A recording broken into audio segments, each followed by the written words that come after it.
26వ అధ్యాయం ఆంతరంగిక పూజ భక్త పంతు హరిశ్చంద్ర పితలే గోపాల్ అంబాడేకర్.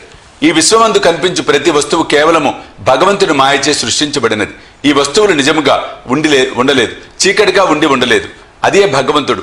చీకటిలో తాడును గాని దండమును గాని చూచి పామనుకున్నట్లు ప్రపంచంలో కనిపించే వస్తువు బాహ్యమునకు అగుబడినట్లు కనిపించును, కానీ అంతర్గతంగా ఉన్న సత్యమును తెలుసుకొనలేము. సద్గురువే మన బుద్ధి అను అక్షులను తెరిపించి వస్తువులను సరిగా చూచినట్లు చేయును. మనకు అగుబడినది నిజస్వరూపం కాదని గ్రహించదము. కాబట్టి సద్గురుని అసలైన దృష్టిని కలుగు చేయమని ప్రార్థింతుముగాక. అదే సత్యదృష్టి. ఆంతరంగిక పూజ. హేమాడ్ పంత్ మనకు కొత్త రకమైన పూజను విధానమును బోధించుచున్నారు. సద్గురుని పాదములు కడుగుటకు ఆనంద బాష్పములనే వేడి నీళ్లను ఉపయోగించదముగాక. స్వచ్ఛమైన ప్రేమయను చందనము వారి శరీరమునకు పూసేదముగాక.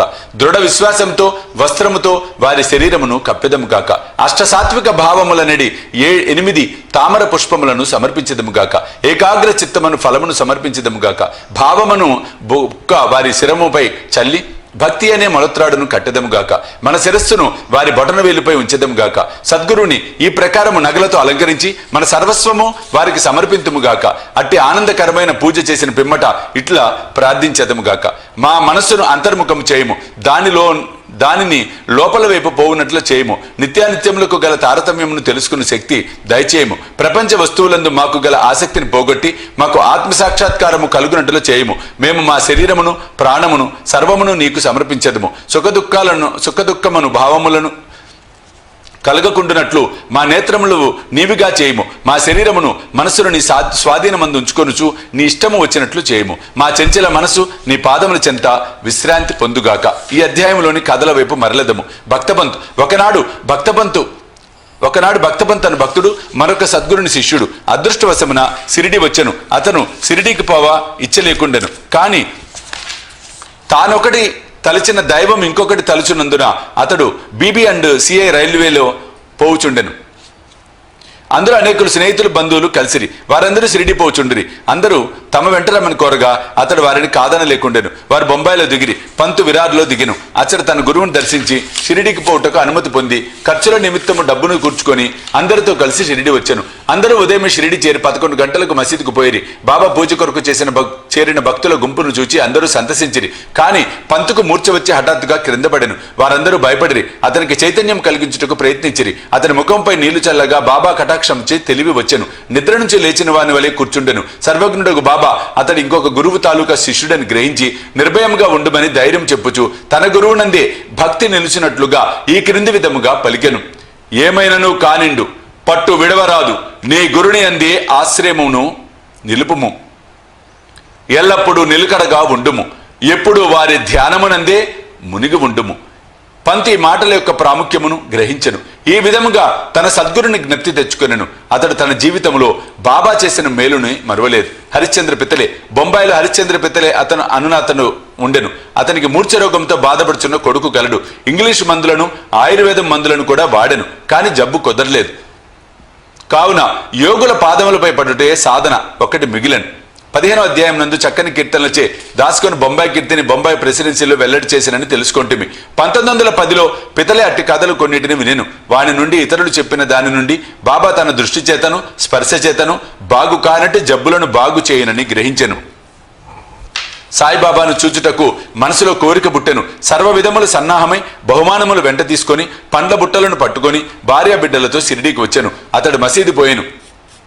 బాబాకు సాష్టాంగ నమస్కారం చేశాను. తన రోగి కొడుకును బాబా పాదములపై వేశాను. బాబా బిడ్డ వైపు చూడగానే ఒక వింత జరిగాను. పిల్లవాడు వెంటనే కళ్ళు గిర్రును తిప్పి చైతన్యం తప్పి నేలపై పడెను. అతని నోట చొంగగారెను. అతని శరీరమును చెమటబట్టెను. అతడు చచ్చిన వాని వలె పడెను. దీనిని చూచి తల్లిదండ్రులు మిక్కిలి భయపడిరి.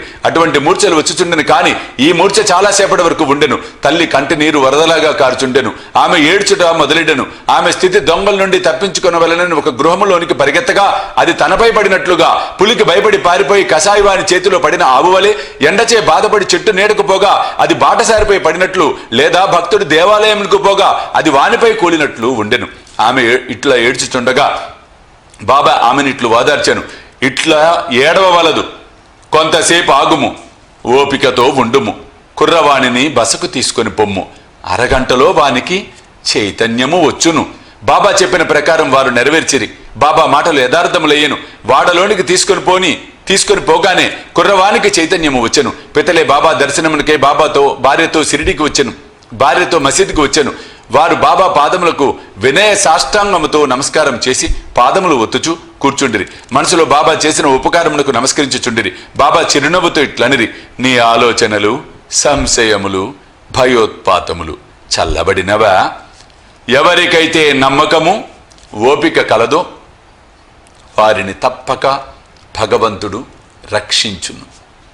పితలే ధనికుడు, మర్యాద కలవాడు. అందరినీ అమితముగా అతడందరికీ అపరిమితముగా మిఠాయిలు పంచిపెట్టాను. బాబాకు చక్కని పండ్లను తాంబూలం ఇచ్చాను. పితలే భార్య సాత్వికురాలు. ఆమె నిరాడంబరత ప్రేమ భక్తులతో నిండి ఉండెను. ఆమె స్తంభమునకు దగ్గరగా కూర్చొని బాబా వైపు దృష్టి నిగడ్చి కండ్ల నుండి ఆనంద బాష్పములు రాల్చుచుండెను.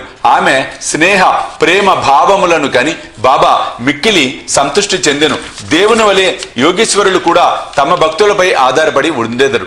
ఏ భక్తుడు హృదయపూర్వకముగాను మనఃపూర్వకముగాను పూజించి శరణు వేడునో వానికే భక్తుడు తోడ్పడును.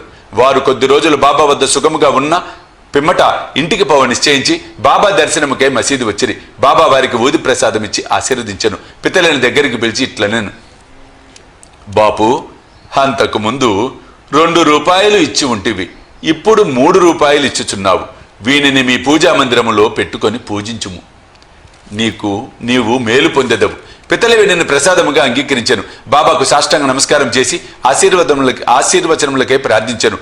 ఇదే తాను షిరిడి పోవటం మొదటిసారి కనుక అంతకుముందు 2 రూపాయలు ఇచ్చెను అన్న బాబా మాటలకు అర్థం గ్రహింపలేకుండెను. దీనిని తెలుసుకొనవలెనని కుతూహలం పడెను. కాని బాబా ఊరుకొనెను. స్వగృహమునకు పోయి తన ముదుసలి తల్లికి వృత్తాంతము చెప్పగా బాబా అంతకు ముందు 2 రూపాయలు ఇచ్చెను అనెను. అదేమి అని అడగగా ఆమె తన పుత్రునితో ఇట్లనెను, నీ కొడుకుతో నీవిప్పుడు షిరిడి పోయినట్లు మీ తండ్రి నిన్ను తీసుకొని అక్కల్కోట్కర్ మహారాజ్ గారి వద్దకు పోయాను. ఆ మహారాజు కూడా సిద్ధపురుషుడు, ఈ పూర్ణయోగి, సర్వజ్ఞుడు, దయాళువు. మీ తండ్రి నిర్మలమైన భక్తుడు కనుక ఆయన పూజను స్వామి ఆమోదించితిరి. వారు మీ తండ్రికి 2 రూపాయలు ఇచ్చి మందిరంలో పెట్టి పూజించమని అనిరి. మీ తండ్రి గారు చనిపో వరకు వాణిని పూజించుచుండిరి. అటు పిమ్మట పూజ ఆగిపోయినది. రూపాయలు పోయినవి. కొన్ని సంవత్సరముల పిమ్మట రూపాయల సంగతి పూర్తిగా మరిచితిని. నీవు అదృష్టవంతుడు ఒకటిచే అక్కల్కోట్ మహారాజు శ్రీ సాయి రూపంలో కనిపించి నీ కర్తవ్యము జ్ఞప్తికి తెచ్చి నీ కష్టములను తప్పించ చూచుచున్నారు. కాబట్టి ఇక మీదట జాగ్రత్తగా ఉండుము. సంశయములను దురాలోచనలను విడువుము. మీ తాత ముత్తాతల ఆచారం ప్రకారం నడువుము. సత్ప్రవర్తనము అవలంబింపుము. కుటుంబ దైవములను పూజింపుము. రూపాయలను పూజింపుము. వాటి విలువను గ్రహించి వాటిని శ్రద్ధగా పూజించి మహాత్ముల ఆశీర్వచనం దొరికినందుకు గర్వించుము. శ్రీ సాయి నీలోనున్న భక్తిని మేలుకొల్పినారు. నీ మేలు కొరకు దానిని అభివృద్ధి చేసుకొనుము. తల్లి మాటలు విని పెతలే మిక్కిలి సంతసించెను. శ్రీ సాయి యొక్క సర్వాంతర్యామిత్వం నందు, వారి శక్తి యందు అతనికి నమ్మకము కలిగెను. వారి దర్శన ప్రాముఖ్యమును గ్రహించెను. అప్పటి నుండి తన నడవడి గూర్చి చాలా జాగ్రత్తగా ఉండెను. గోపాల్ అంబాడేకర్, పూనా నివాసి గోపాల్ నారాయణ అంబాడేకర్ బాబా భక్తుడు. అతడు అబ్కారీ డిపార్ట్మెంట్లో 10 సంవత్సరములు నౌకరిగా చేశాను. టానా జిల్లాలోను జవహర్ స్టేట్లోను ఆయన ఉద్యోగములు చేసి విరమించుకొనెను. మరొక ఉద్యోగం కొరకు ప్రయత్నించాను, కానీ ఫలించలేదు. అతడు అనేక కష్టములను పాలయ్యాను. అతని స్థితి రాను రాను అసంతృప్తికరంగా ఉండెను. ఈ ప్రకారం 7 ఏళ్లు గడిచెను. అతడు ప్రతి సంవత్సరము షిరిడీకి పోవచ్చు బాబాకు తన కష్టములు చెప్పుచుండేవారు. 1916లో అతని స్థితి చాలా హీనముగా ఉండుచే షిరిడీలో ప్రాణత్యాగం నిశ్చయించుకొనెను. అతడు భార్యతో షిరిడీకి వచ్చి 2 మాసములు ఉండెను. దీక్షిత్ వాడక ముందున్న ఎడ్లబండి ముందు కూర్చొని ఒకనాడు రాత్రి దగ్గరున్న నూతిలో పడి చావాలనని నిశ్చయించుకొనెను. అతని ప్రకారం నిశ్చయించుకొనగానే బాబా మరొకటి నిశ్చయించెను. కొన్ని అడుగుల దూరమున ఒక హోటల్ ఉండెను. దాని యజమాని సగుణమేరు నాయక్. అతడు బాబా భక్తుడు. అతడు అంబాడేకర్ను పిలిచి అక్కల్కోట్కర్ మహారాజ్ గారి జీవిత చరిత్రను చదివితివా అని అడుగుతూ పుస్తకం ఇచ్చాను. అంబాడేకర్ దాన్ని తీసుకుని చదవనించెను. పుస్తకం తెరిచేసరికి ఈ కథ వచ్చెను. అక్కల్కోట్కర్ మహారాజ్ గారి కాలములో ఒక భక్తుడు బాగు కానట్టి దీర్ఘరోగముచే బాధపడుచుండెను. బాధను సహించలేక నిరాశ చెంది బావిలో దుముకెను. వెంటనే మహారాజు వచ్చి వానిని బావిలో నుంచి బయటికి తీసి ఇట్లనెను, గత జన్మ పాప పుణ్యములను నీవు అనుభవించక తప్పదు. కర్మానుభవము పూర్తి కాకున్నచో ప్రాణత్యాగము నీకు తోడ్పడదు. నీవింకొక జన్మనెత్తి బాధను అనుభవించవలెను. చచ్చుటకు ముందు కొంతకాలమేల నీ కర్మను అనుభవించరాదు. గత జన్మల పాపముల నేల తుడిచివేయరాదు. దానిని శాశ్వతముగా పోవునట్లు చేయుము. సమయోచితమైన ఈ కథను చదివి అంబాడేకర్ మిగులు ఆశ్చర్యపడిను. వానికి మనసు కరిగెను. బాబా సలహా ప్రకారము లభించనిచో, సలహా ఈ ప్రకారం లభింపనిచో వాడు చచ్చే ఉండును. బాబా సర్వజ్ఞత్వమును దయాలత్వమును చూచి అంబాడేకర్కు బాబా యందు నమ్మకము బలపడి అతని భక్తి దృఢమయ్యాను. అతని తండ్రి అక్కల్కోట్కర్ మహారాజ్ భక్తుడు కాన కొడుకు కూడా తండ్రి వల్లే భక్తుడు కావాలనని బాబా కోరిక. అతడు బాబా ఆశీర్వచనము పొందెను. వాని శ్రేయస్సు వృద్ధి చెందెను. జ్యోతిష్యం చదివి అందులో ప్రావీణ్యం సంపాదించి దాని ద్వారా తన పరిస్థితి బాగు చేసుకొనెను. కావలసినంత ధనమును సంపాదించుకోనగలిగెను. మిగతా జీవితమంతయు సుఖముగా గడిపెను. 26వ అధ్యాయం సంపూర్ణము. సద్గురు శ్రీ సాయినాథ్ అర్పణమస్తు. శుభం భవతు.